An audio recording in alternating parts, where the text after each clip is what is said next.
Hello again, everybody.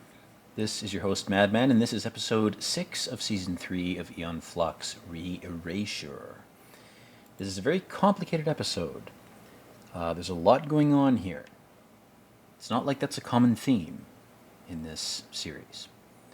But I want to comment on my previous commentaries in this series and sort of try to cope or justify what I've been doing and how I've been doing it. Simply by saying, look, if my commentary seems disjointed and tangential and kind of sporadic, that's because I'm trying to keep up with this series. There's a lot going on here. So, I'm not going to make further excuses beyond that. If you don't like it, unsubscribe. Fuck you.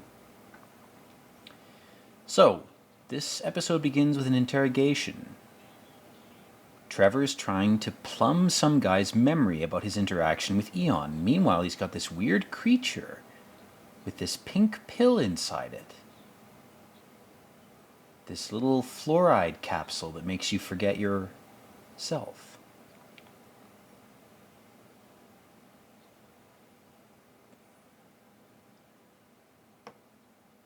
He's got a fucking...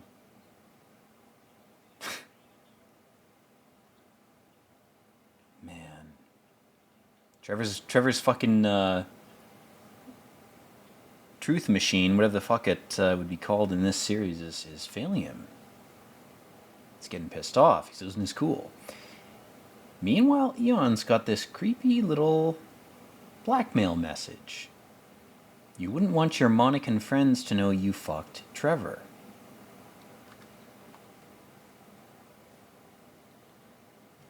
And all these people they're trying to interrogate seem to have flawed memories. Either they're lying, or their memories have been wiped. And this creature, this thing that produces this substance that wipes your memory, this natural source of a memory-wiping substance, whether it's a biological creature or just a fluoride vein in the ground, it has a way of eroding memory, reducing cognitive performance, addling your mind. And even the people that Trevor is trying to interrogate are so fucked up on this stuff, he can't get any info out of them. But Aeon is snuck into his Rolls Royce. Ooh, she's got him.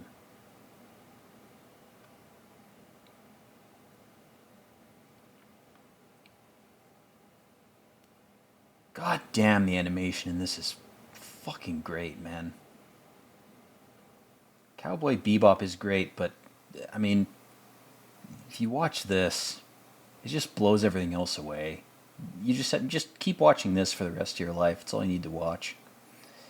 So Aeon has the little memory...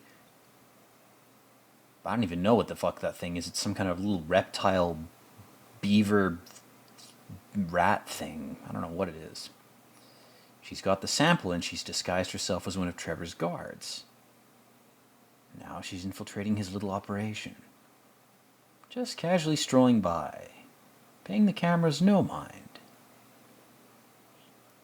And then she sees a guy she recognizes, some Monican rebel. That's the implication.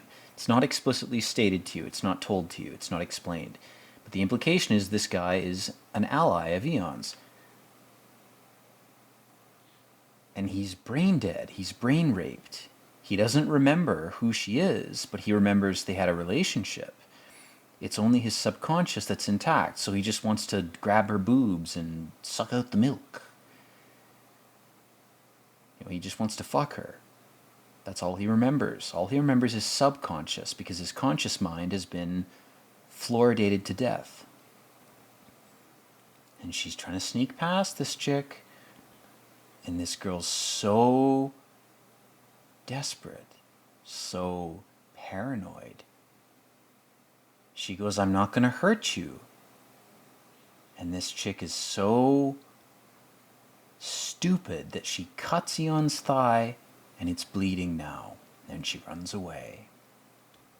Again, Aeon is like an agent of Sophia. She bleeds on this chick without intending to. She has no knowledge of this. And this girl falls down into the pit, breaks her neck, and dies because of the blood that she shed. She cut Aeon's thigh. The blood was the lube that her finger needed to fail to hold on. She fucked with Sophia. And then Aeon's in this creepy-ass breeding pen for these memory-erasing little lizard turtle things. And there's two fucking gay clown dudes touching each other under a blanket. Or that's what it sounds like there is. And then Aeon finds a letter. She pockets it. And she goes, oh, well, there's another one of these creatures here. What if I put this one in? What's going to happen? Oh, shit, it eats it. It's almost like one of the creatures was a false one. Or maybe if there's two males or two females in the same tank, they just compete to the point where they eat each other. Again, the symbology of this is very complicated. I don't know what the intent was, but I have, potential theories. There's potential associations you could draw from what you're seeing. Aeon seems like she's amused by these photos. The premise of this episode kind of bothers me because it's like Aeon probably wouldn't give a shit if this was exposed because her whole job is to be an assassin. She's a double agent. Why the fuck would she care if someone made Polaroids of her fucking Trevor? Like, why does that really matter to her? It's not like that's real evidence. Like, she could just claim it was fake and she'd have more of a claim to its falsehood than anybody would have a claim to its truthfulness. Like, kind of fucks with some of the motivation in this, but whatever. Her real motivation, I think, is to expose Trevor and his plot to produce memory-erasing pink fluoride pills. That's what she's really trying to do. The pictures of her and Trevor are kind of a side plot. It's kind of like a Eyes Wide Shut red herring. It doesn't really have much to do with the actual plot of the episode.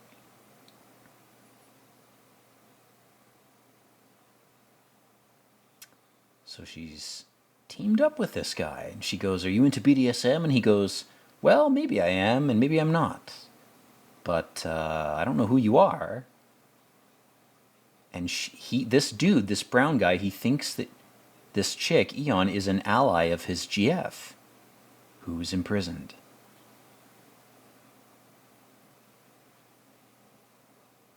And Aeon goes, fuck, man, she died.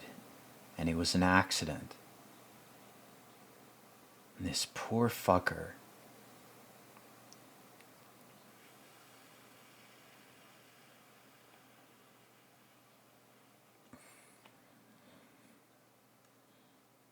She didn't trust anyone. Not a good idea not to trust anyone. You gotta trust some people in your life. You gotta get burned a few times.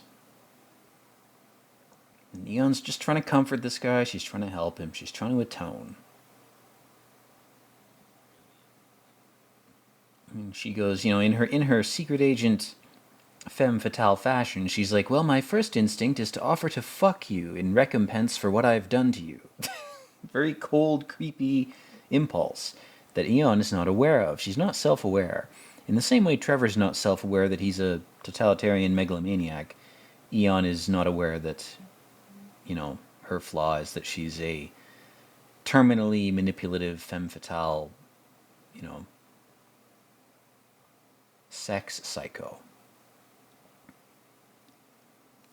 And we have this little turtle dude. No, he gets pooped out into the sewer. Where's he gonna go? Turns out he's gonna get sucked right back up into the machine.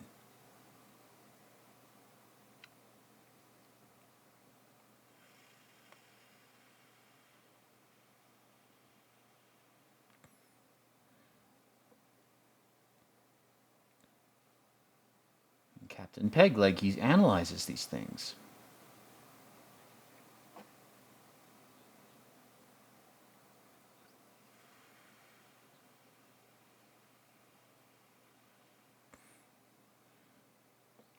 And these SSRIs, these Oxycontin tablets, they call them bliss pellets. But the real effect they have, the actual true effect, is they erase your memory.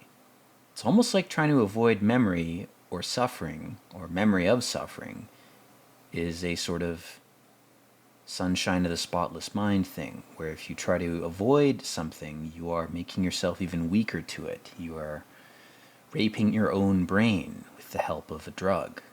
Rather than confronting the thing consciously, you are trying to take a shortcut. And this guy, rightly so, is like, these things shouldn't even exist. The bliss pellets shouldn't exist. Antidepressants shouldn't even exist. People who are anxious need to learn to work out and not drink so much so their cortisol spikes and they get anxious.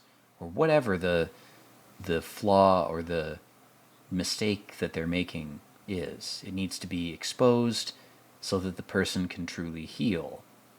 A Band-Aid solution of a drug is the worst thing. I mean, this poor guy is proof. He's like, this thing's very existence killed my GF. And Aeon, again, she's sort of trying in her own corrupted way to help the guy. Her impulse is good. She's like, you have this weakness, you lost a leg. How about I stroke it for you? You know, it's an erogenous zone now because it's something you've lost. It's a castrated cock. You know, you're not free from susceptibility to sensitivity when it comes to your flaws, physical or mental. And Aeon uses this guy.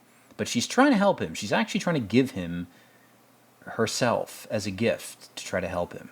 It's a corrupted way of trying to help the guy. It's wrong, but the impulse in Aeon's mind is a good impulse. That's what makes it so tragic. Is in the end, she's just using this guy. She doesn't want to, but she is. She's psychopathic. She's so guilty for accidentally killing this chick. It wasn't her fault. But she's like, you know, maybe I can take the place of the person I killed, you know? And she's toying with him. She's playing coy. She's being really nice to him, man. She's being very gentle with him. You know, telling little jokes. My God. The amount of character development that happens in this series, with characters that you only see in a single episode, it's done so quickly but so well. That's what makes it so alien. It seems like something compressed with an algorithm from an alien. That's like, oh, humans like nuanced characters? Here's an algorithm that compresses 8 hours of character development into 20 minutes. That's crazy. There's no AI right now that could do that. And this was made in the early 90s, you know? What kind of time travelers were involved in making this? So then Trevor shows up and he assumes that Aeon is Muriel because Aeon is wearing Muriel's suit. And they've got some inflation fetish shit going on. We had a guy with a peg leg. We had an amputee fetish thing going on. Now we've got inflation. And they're fucking making orgasm noises when the suits inflate. It's creepy shit. It's weird. But it's an eyes wide shut distraction because they're talking about the Nargiles. And if you're distracted by the fetish shit, you will not pay attention to the plot. Kind of like reality. If you're distracted by sex in reality, you're not going to understand what's really going on.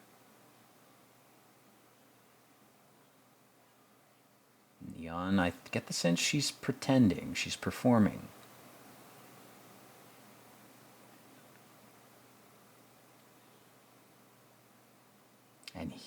And Trevor is trying to Bill Cosby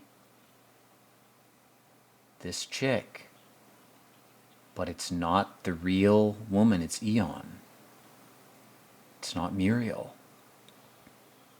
So his plan was to wipe her memory once he had the last of the Nargiles. And then, as Trevor's been foiled, he still is able to escape. And in his escape, he's like, well, you killed Muriel then. If Muriel's not here, and you're in her place, you've killed her. And also, you're fucking with her boyfriend. And Trevor's like, that's your sin, that's your mistake. Wouldn't you like to wipe your memory and forget it? And Aeon's lying to him. She's like, oh, there's so many Nargiles up there. It's not like Trevor just took them all. It's not like Muriel and Trevor were in cahoots.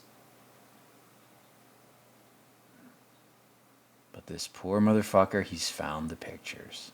Either they're real or fake. He's found the blackmail. And kind of like Gildemir, he thinks he's a god just because he found some shit he wasn't supposed to see. He discovered one secret and he thinks he's a genius. And Eon's really being honest with him. She's like, I'm actually going to tell you the truth. She's like, I killed Muriel. She admits it to his face. Can you imagine? Even accidentally. It's like I ran over your girlfriend with my car while I was drunk. That's insane to admit that.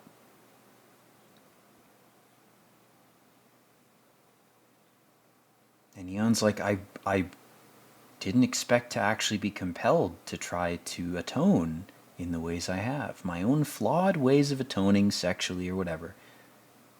Normally I wouldn't do that. And we know Aeon wouldn't do that. Her actions in the previous episodes established that she's not the type of person to risk herself in those ways. This is a rare episode where she does this, for a random character. And poor Rorty, he's just angry and confused and ignorant. And he goes, you're just trying to justify what you've done. You're just lying to me to try to feel better about yourself. And it's a fair assumption to make, man. The poor guy, he makes an assumption. Now he's strong-manning his way up this cable. God damn, can you imagine the effort it would take to crawl up to that platform? It's like a Red Bull,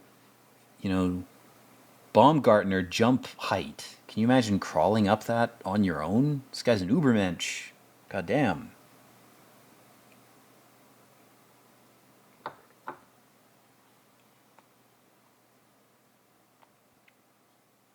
We have Aeon again infiltrating this base of Trevor's, this prison, this gulag.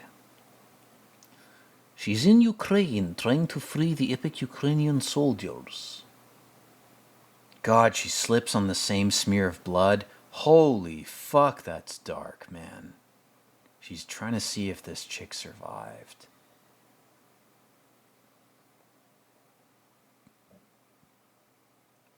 She's dead. She's like, I want to make sure she wasn't just injured. She went all the way back. She snuck in and risked her life just to make sure this guy's girlfriend was really dead. Hell of a risk, man. Went into Vault 001 for that. She had to go past the giggling gay guys under the mattress, under the blanket. And then finally she's like, what are you guys actually doing? And they're just pressing on squeaky cushions and laughing. They're fetishists from the 2400s, which is when this series takes place. Their fetish is squeaky pillows. It sounds overly specific and kind of insane, but that's because we're in 2024. If you fast forward 400 years, squeaky pillows is a very common fetish in the 2400s when this series takes place. Just adjust your perception to the time period of the show and you'll be able to understand. And this poor fuck, he's like, Muriel was cheating on me with Trevor. They were conspiring to use these Nargile things for Trevor's designs. Aeon straight up just hides in the wall.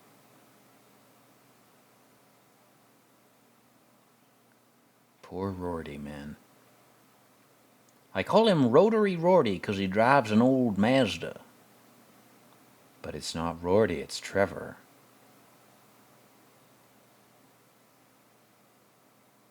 He's dropping the empty vials off. He's just lost it. He's just depressed. Poor Rorty, man. Tries to just blow the platform. It doesn't work. Says, who gives a shit? I'll pull the emergency pin. I'll use my sword to try to cut the rope, but he misses. He drops his sword. His sword sticks in the cable. Entropy, mistakes, human error. And then Trevor, his bubblegum balloon pack fucking saves him for the 50th time. That shit's so contrived, man. Bothers me more I see it. The more times they use it in this. But, thankfully, the series is so good, it doesn't matter. And Trevor throws his gun. It's very quick. You don't see it. You see the gun fly past the screen, and Aeon catches it. Very quick action in this. It's like a YouTube poop or something. The pacing of the shots in this is like breakneck. Like, you must have had to be smoking weed in the early 90s and slowing down your perception of time just to get this. Nowadays, this is common. This is like the pacing we're at by default in terms of media. You know, most Zoomers would look at this and go, oh, was this made with AI like a year ago? It's like, no, dude, it was made 30 years ago. Trevor gets rubber banded back into the fucking stratosphere. Damn. Poor bastard thinks it's Muriel again. She's like, this is proof I'm not lying to you, man. I'm not trying to fuck with you. And he goes, it doesn't matter, I'm too demoralized. I'm just gonna blow up my own life for no reason.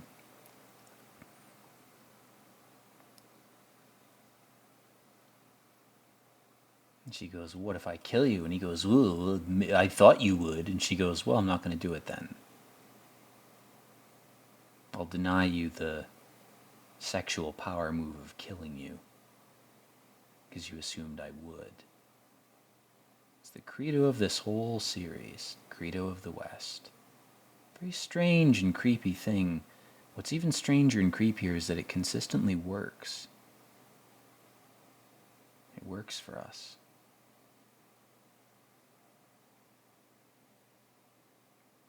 Now, for a second, you think he's killed himself.